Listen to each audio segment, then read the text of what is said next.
जातिवाद की इस दुकान को हमेशा के लिए बंद करने के लिए पुरजोर तरीके से आगे आकर के काम करना होगा। मेरा यह मानना है इन दोनों शब्दों को अलग अलग करके नहीं देखा जा सकता। हिंदू एकता, राष्ट्रीय एकता, ये दोनों एक दूसरे के पूरक हैं, एक दूसरे के अलग अलग नहीं। और महाकुंभ का आयोजन तो इसका एक अद्भुत उदाहरण होगा। देखिए, प्रधानमंत्री मोदी जी ने 13 दिसंबर को जब महाकुंभ आयोजन के कार्यों का शुभारंभ किया जी, तो उस अवसर पर प्रधानमंत्री मोदी जी ने बहुत सारी चीजें कही। उन्होंने यह भी कहा कि यह महाआयोजन, यह महासमागम जाति और पंथ के भेदभाव को समाप्त कर देता है, लिंग के भेदभाव को समाप्त करता है, छूत और अस्पृश्यता के भेदभाव को समाप्त करता है। और दुनिया वालों, अगर आपको तुम्हें देखना है तो आओ कुंभ में देखो, कहां जातिवाद है, कहां क्षेत्रवाद है, कहां मत और मजहब का भेदभाव है। केवल और केवल विदेशी जूठन खाने वाले लोग हमें बदनाम करने का काम करते हैं। और याद रखना, जब तक हम लोग इन लोगों के बहकावे में आते रहेंगे तब तक राष्ट्रीय एकता को ऐसी चोट पहुंचती रहेगी जो अतीत में पहुंची है। और हमेशा में इस बात को याद रखना होगा, महाकुंभ इसका एक आयोजन बनने जा रहा है, फिर से जोड़ने का, एकजुट होकर के। मोदी जी के नेतृत्व में पिछले 10 वर्ष के अंदर भारत ने सर्वांगीण विकास की, विरासत और विकास की जिन नए प्रतिमान को स्थापित किया है, उसको एक नई ऊंचाई प्रदान करने का एक सशक्त माध्यम है। लाखों की संख्या में हमारे पूज्य संतगण आए हैं, ऋषि मुनि आए हैं, जो कभी सामने नहीं आते, सुदूर जंगल में, कंदराओं में वर्षों वर्षों से साधना में लीन है, महाकुंभ के आयोजन में आएंगे। जिन लोगों को देश और दुनिया से बहुत तो नहीं, केवल अपनी आध्यात्मिक साधना में लीन है, वे इस आयोजन में भागीदार बनने जा रहे हैं, आ रहे हैं, आ चुके हैं।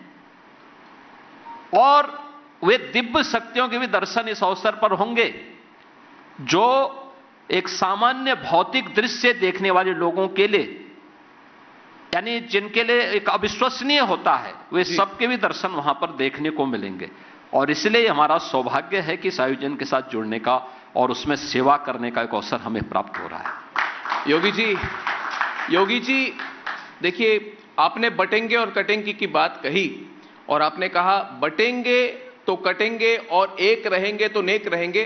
और लोग इसी बात के लिए आपको बहुत पसंद करते हैं, आपको सपोर्ट करते हैं, क्योंकि आप डायरेक्टली बात करते हैं, आपको इधर उधर की बात नहीं करते। अब अखिलेश जी कहते हैं कि ये लैब में तैयार किया गया एक नारा है। कांग्रेस कहती है कि ये देश बांटने की चाल है। और आपके जो विरोधी हैं महाकुंभ पे या तो चुप हैं, कुछ कह नहीं रहे, खुलकर समर्थन नहीं कर रहे, या तो फिर वक्त के साथ खड़े हैं, जो कह रहे हैं कि कुंभ उनकी जमीन पे हो रही है।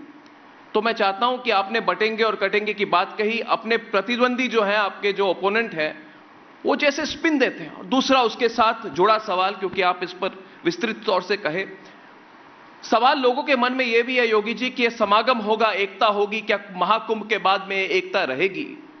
क्योंकि जिस तरह से राहुल गांधी, अखिलेश यादव, तेजस्वी यादव जाति जाति जाति जाति जाति जाति जनगणना की बात करते हैं, सिर्फ जाति की पॉलिटिक्स करते हैं, क्या 100 करोड़ हिंदुओं की एकता महाकुंभ से एक तरह से फिर से जागृत होगी?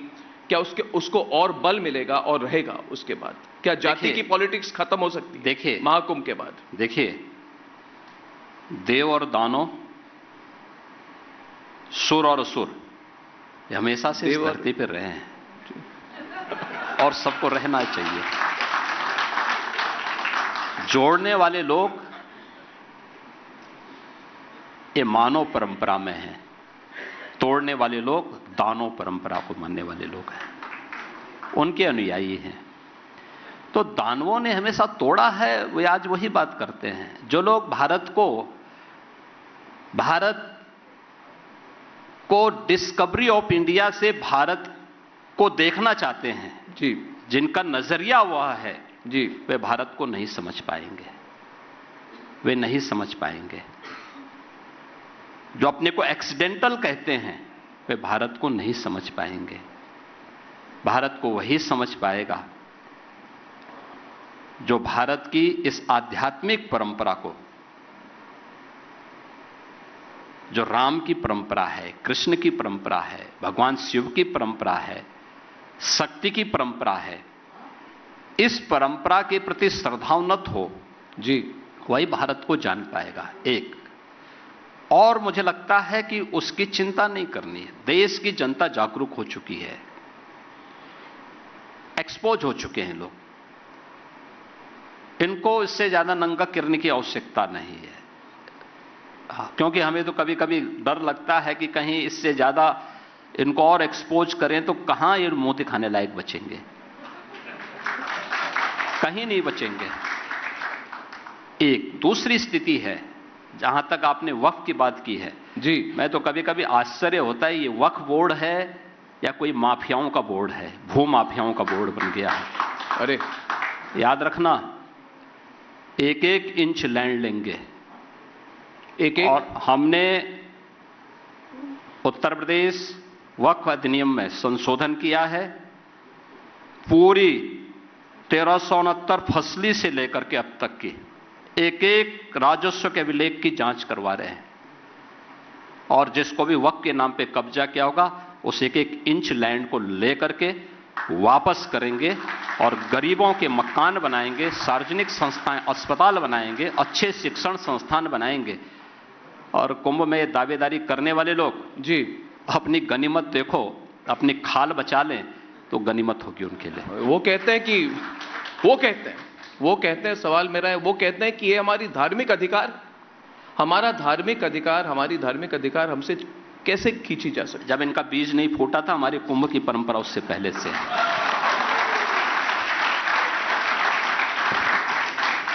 तो योगी जी, इस बार सनातन बोर्ड की बात भी आई है। कई लोग कहते हैं कि अगर वक्फ बोर्ड है तो सनातन बोर्ड भी होनी चाहिए, इस पर भी बहस होनी चाहिए, इस पर भी काम होना चाहिए। सवाल मेरा आपसे यह है, इस पर आपकी क्या राय है? देखिए, और इस पर महाकुंभ में चर्चा भी होगी। देखिए जी, मैंने कहा ना, हमारा सनातन धर्म की ऊंचाई आकाश से भी ऊंचा है, इसकी गहराई समुद्र से भी नीचे तक है। इसकी तुलना किसी मत और मजहब से नहीं करनी चाहिए, कतई नहीं। मैंने कहा ना, वक्फ के नाम पर भूमाफिया के रूप में काम करने वाले उन लोगों से हम अपनी तुलना न करें। हमारा सनातन धर्म बहुत बड़ा है जी, बहुत बड़ा है। हमें उस विराटता का परिचय देना होगा। हां, सजग रहना होगा फूट डालने वाले उन तत्वों को जो हमारी विरासत को नुकसान पहुंचाने का काम कर रहे हैं। और जहां तक आपने समाजवादी पार्टी